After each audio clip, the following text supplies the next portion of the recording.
Faiza Ahmed was a young British woman with her whole life ahead of her. I think I'm more westernised than I am anything else. Just a few months after this video was filmed, she took her own life. Her death, a unique tragedy, but the cause, a familiar pattern of interagency failings.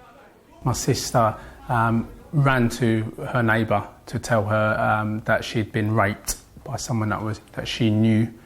The neighbour rang the police turned up, they sent 4 officers. Their questions were inappropriate at times. They were asked in public in front of other neighbours, and it really started the ball rolling for the next 24 hours, which just led to mistake after mistake. Faiza was already vulnerable with a history of depression. The day after she reported having been raped, she went to the job centre and said she'd been trying to kill herself.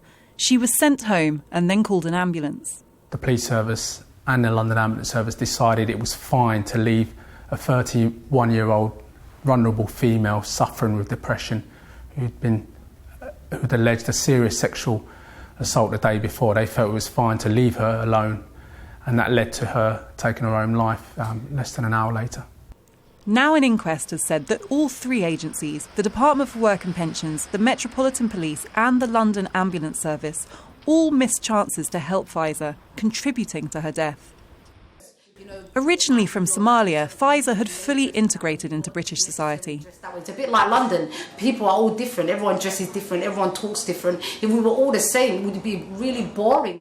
But her family say when it mattered, Faiza was treated differently.